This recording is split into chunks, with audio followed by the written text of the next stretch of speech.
उनसे मैं खास तौर से तो कैप्टन साहब अगर थोड़ा सा कुछ अपडेट हो, क्योंकि सीज फायर वो घड़ी आ गई जिसका इंतजार था और जिसका आप बेसब्री से इंतजार करते थे। और मैं समझता हूं कि हर इख्तिताम पर जब हम प्रोग्राम को समाप्त करते थे और आपसे हम एंडिंग कमेंट लेते थे, तो उसमें कहीं ना कहीं आप ही जो है वो ये कहते थे कि नहीं होने वाला है इस तरीके से। जी कैप्टन साहब। डॉक्टर रिजवी धन्यवाद। मैं थोड़ा लेट ज्वाइन कर रहा हूं, लेकिन अपडेट जरूर अभी तक कवर हो गए होंगे। मैं रिपीट कर देता हूं उनको दोबारा। सीजफायर टॉक्स एडवांस स्टेज पर हैं, जल्दी साइन होने वाले हैं। 33 बंधकों को हमास छोड़ने के लिए राजी हो गया है। कुछ मोटा मोटा अंदाजा ये लगाया जा रहा है कि इनको 3 फेसेस में छोड़ा जाएगा। तो पहले फेस में अगर 33 को छोड़ा जा रहा है, तो दूसरे इसमें पहले जो 33 है, इसमें ज्यादातर औरतें, बूढ़े, बच्चे, घायल लोग हैं। एक चीज जो अब सामने आ रही है कि मोटा मोटी ये तय हो गया है कि क्योंकि बंधक इनके पास करीबन 96 हैं या 100 हैं, और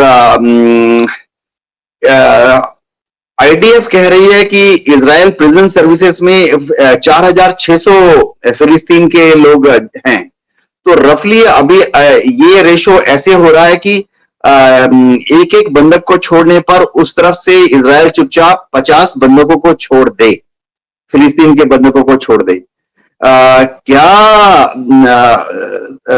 उसके बाद जब सारे बंधक छूट जाएंगे तो मामला शांत हो जाएगा।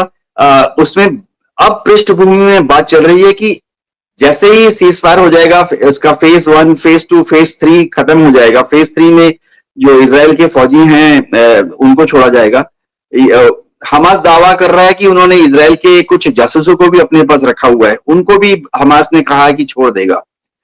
अब सबसे बड़ी बात, अब इससे आगे बात निकल चुकी है, जहां पे हो रहा है कि सीज फायर के बाद क्या, जब आसमान से बम गिरने बंद हो जाएंगे उसके बाद क्या। तो वहां गजा में एक इंटरिम एडमिनिस्ट्रेशन को गठन करना पड़ेगा। तो बातचीत अब वहां तक पहुंच गई है। इजराइल ने दबाव डाला है कि जब वहां पर इंटरिम यानी अंतरिम सरकार बनेगी, तो उसमें हमास का कोई रिप्रेजेंटेटिव नहीं होगा। ऐसे भी पिछले 1 साल की लड़ाई में हमास के जितने टॉप कमांडर्स थे, चाहे वो फिलोसफर्स थे, पॉलिटिकल लीडरशिप थे, या कूटनीतिक थे, या मिलिट्री कमांडर थे, सब मारे गए हैं। तो इजराइल ने कहा कि हमास की जो बची कुची सेकेंड या थर्ड रिंग के लीडर्स हैं, वो भी इस नए एडमिनिस्ट्रेशन में शामिल नहीं होने चाहिए। बात थोड़ा इधर फंस रही है, क्योंकि हमास इंसिस्ट कर रहा है कि वो नए एडमिनिस्ट्रेशन का हिस्सा होंगे। इजराइल ने और अमेरिका ने कतार के ऊपर और मिस्र को और तुर्की को यह समझाया है कि जो नया एडमिनिस्ट्रेशन बनेगा वो पैलेस्टीनियन अथॉरिटी के तर्ज पर बनेगा, जैसे वेस्ट बैंक में है, मोहम्मद अब्बास साहब लीड कर रहे हैं। कि सब लोग सिविलियन होंगे, चाहे वो डॉक्टर्स हो, इंजीनियर्स हो, चार्टर्ड अकाउंटेंट हो, डेंटिस्ट हो, फाइनेंशियल लोग हैं, बैंक के लोग हों। कोई भी गुरिल्ला या कोई भी लड़ाका इस नए एडमिनिस्ट्रेशन में नहीं होगा। तो अच्छी बात है कि अब हम सीज फायर पर यकीन कर सकते हैं, बहुत जल्दी डिक्लेयर हो जाएगा। और सीज फायर के बाद क्या होगा उस पर बातचीत अब चल रही है। अमेरिका ने कह दिया है कि अगर हमास का कोई रिप्रेजेंटेटिव नए सरकार में होगा, तो अमेरिका जो देखिए रीबिल्डिंग, रिकंस्ट्रक्शन करना पड़ेगा, लाखों घरों को बनाना पड़ेगा, इंफ्रास्ट्रक्चर को फिर से ठीक करना पड़ेगा। गजा में सीवेज, पाइपलाइन, अस्पताल, स्कूल सब ध्वस्त हो गए हैं, तो इनको दोबारा से ठीक करना पड़ेगा, बनाना पड़ेगा। रिकंस्ट्रक्शन में अमेरिका ने जो योगदान देने की बात कही है, अमेरिका कह रहा है वह योगदान तभी देगा अगर हमास का कोई रिप्रेजेंटेटिव नई सरकार में नहीं होगा। पूरा मामला अब इस पे है कि इजराइल को डर है कि अगर नई सरकार वहां बनेगी, उसमें अगर हमास के लोग हुए, तो हमास फिर से इस सीजफायर में जो समय मिलेगा उसका इस्तेमाल करते हुए हमास फिर से अपनी मिलिट्री ताकत को बढ़ा लेगा, और ज्यादा लड़ाकों को रिक्रूट कर लेगा, ट्रेनिंग दे देगा, और ज्यादा रॉकेट्स, मिसाइल्स बना लेगा। तो अमेरिका ने भरोसा दिया है इजराइल को कि वो एक यूरोपियन कंटिजेंट फोर्स बनाएगा जिसमें अलग अलग यूरोपियन देश 1,000 2,000 ट्रुप्स देंगे, जो कि गजा में डिप्लॉय होने के बाद वहां पुलिस सिस्टम पुलिसिंग की व्यवस्था करेंगे ताकि हमास के जो लड़ाके हैं दोबारा से हथियार बनाना शुरू कर दें। लेकिन अभी नेतन्याहू इसके लिए मान नहीं रहे। नेतन्याहू कह रहे हैं कि सीजफायर के बाद भी 60 दिन के लिए आईडीएफ अंदर रहेगी और 60 दिन के बाद इजराइल की पुलिस गजा में रहेगी। नेतन्याहू एक यूरोपियन कंटिजेंट फोर्स के प्रपोजल को मान नहीं रहे हैं। जी डॉक्टर रिजवी। बिल्कुल, और बहुत अच्छी, बहुत तफसील से आपने चीजों को बयान कर दिया है। और मुझे लग रहा है जो 4 डिमांड थी, एक तो ये कि मुकम्मल जो है सीज फायर हो, यानी ऐसा ना हो कि हमने 2 दिन के लिए और 1 हफ्ते के लिए और उसके बाद लोग आए और फिर बमबारी। तो मुझे लग रहा है कि ये एक मुकम्मल सीज फायर जो है जगमंदी हो रही, नंबर 1। नंबर 2, अभी असलम लावारे साहब ने भी अपडेट किया है कि जो खास डेवलपमेंट है वो ये नहीं, यहाँ पे खास तौर से देखिए कि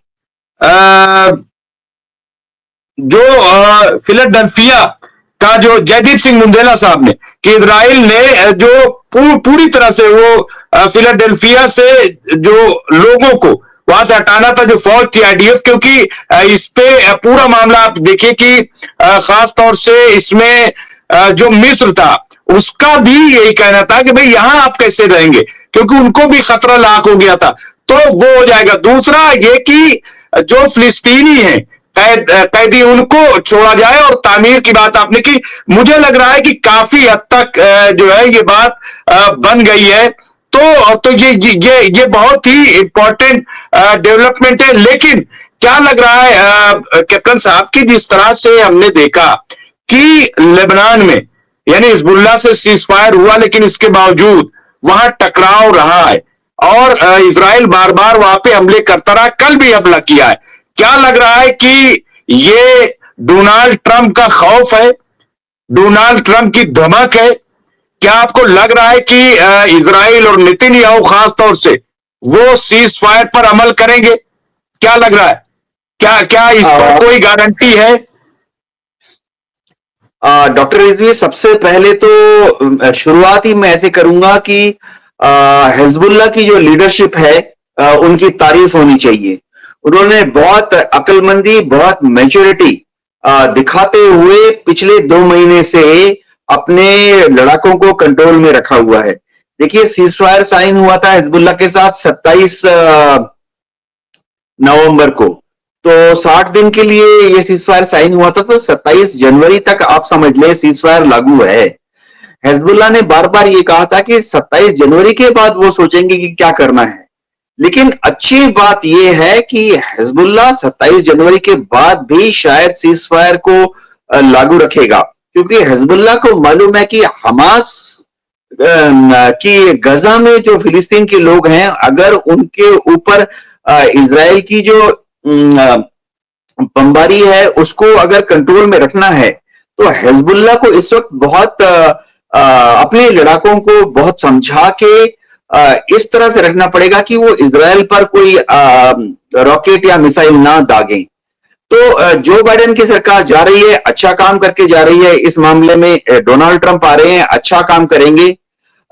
जहां तक फिलाडेल्फी कॉरिडोर की बात है, बहुत ज्यादा दबाव है मिस्र से भी इजराइल के ऊपर। पिछले 15 दिन से वहां 450 ट्रक खड़े हैं, जो कि रफा क्रॉसिंग, जिस इजराइल और सिनाई के बीच का जो बॉर्डर है उसको फिलाडेल्फी कॉरिडोर कहा जाता है, कि वहां से क्रॉस करके ये ट्रक जो है गजा में जाएं। गजा में इस वक्त खाने पीने की चीजों की बहुत कमी है, दवाइयों की कमी है, बहुत ठंड है, तो दिन में टेम्परेचर वहां 2 डिग्री 4 डिग्री हो जाता है, रात में टेम्परेचर -2 डिग्री तक जा रहा है। ऐसे में बहुत बड़ी खेप तंबुओं की इन ट्रक में है। केरोसिन सप्लाई के लिए मिस्र के जो टैंकर हैं वो खड़े हैं, क्योंकि केरोसिन जलाकर ही बुखारी के अंदर, तंबुओं के अंदर गर्माहट लाई जा सकती है। तो फिलाडेल्फी कॉरिडोर को अगर इजराइल खोल लेता है, अपनी आईडीएफ को वहां से हटा लेता है, तो अभी बातचीत चल रही है कि फिर ये जो 450 ट्रक अंदर जाएंगे, इनकी सिक्योरिटी चेकिंग किस तरह से होगी। एक ज्वाइंट टीम पहले भी बनी थी जिसमें मिस्र की पुलिस और शिनबेट की जो पुलिस आर्म है वो मिलके इन ट्रकों को चेक करती थी। सबसे बड़ी बात है कि ईरान का क्या रवैया रहेगा। आज ऐसी भी खबरें आ रही हैं कि ईरान ने फिर से ये हिंट दिया है कि शायद वो हिजबुल्लाह की मदद करेगा अगर इजराइल जंगबंदी नहीं करता है। तो मैं इसको उल्टे तरफ से पढ़ता हूं, यानी ईरान जो है अब ये बोल रहा है कि हिजबुल्लाह हमला नहीं करेगा और ईरान हिजबुल्लाह को फिलहाल कोई हथियार नहीं देगा अगर इजराइल जंगबंदी कर देता है। तो ये भी एक पॉजिटिव डेवलपमेंट है मेरे ख्याल से। राष्ट्रपति पेजिशकियान जो कि थोड़ा मॉडरेट हैं, नरमपंथी हैं, तो उनको भी हम सब सराहना करते हैं कि वो आग पर घी नहीं डाल रहे हैं, आग को बुझाने में, आग को ठंडा करने की दिशा में सोच रहे हैं। जी डॉक्टर रिजवी।